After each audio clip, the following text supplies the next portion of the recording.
I've been on the Guangdong Foreign Affairs website because I actually believe that the Canton Fair starting this week in Guangzhou would be a disaster. It's not what I expected.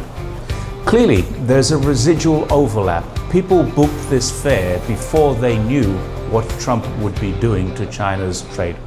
But nevertheless, I'd have thought that many people would cancel. It's absolutely not what they're doing. But first of all, let's look at what my adopted city, Zhongshan, which is only about 80 kilometers away from the Canton Fair, is doing.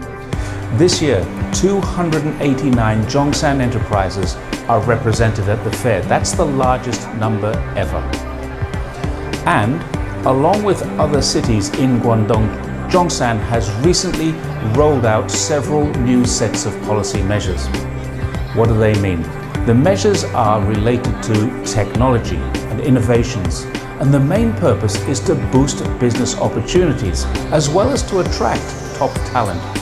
The city will provide a maximum subsidy of 10 million yuan for national and provincial major innovation platforms and a maximum subsidy of 2 million yuan for newly recognized provincial new type R&D institutions in the optoelectronics and optics sector.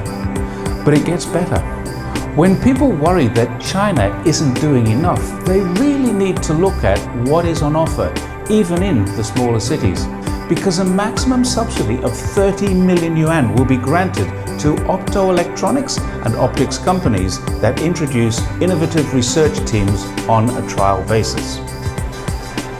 And if you're a returned Chinese wanting to start businesses in these fields here, a maximum startup fund of 2 million yuan will be available with venue support of 500 square meters for up to 4 years. That's the policy in the optical field, but there's even more good news.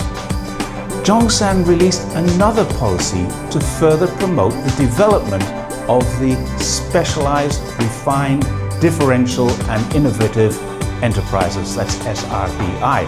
What does that mean?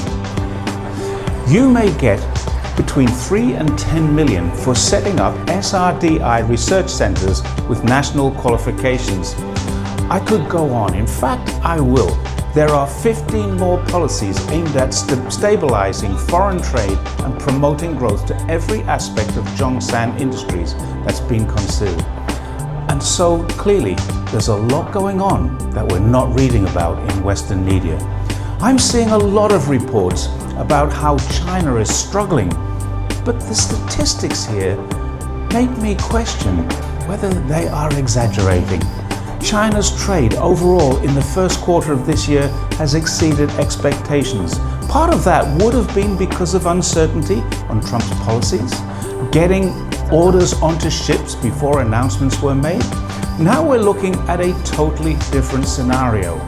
Buyers aren't reducing their orders, they're simply holding them up until they have some certainty, not just about whether or not they can get them into the USA, but much more likely about whether Trump will change his mind again. And they're hedging their bets with deliveries to third parties who will add cost, and those additional costs, if products ever get into the USA, will be passed on to the poor consumers. Guangdong's numbers alone are incredible. They've exported more and they've imported more. Copper, coal and crude oil are all massively increased, but guess which country is not getting a share of those orders? My adopted hometown, Zhongshan City, achieved a total import and export volume of 44.95 billion yuan from January to February of this year, representing a year-on-year growth of 7.9%. Among them, the export volume reached 39.75 billion yuan, ranking 5th in the province. Last year, Zhongshan's foreign trade, import and export volume exceeded 280 billion yuan, also setting a new historical record.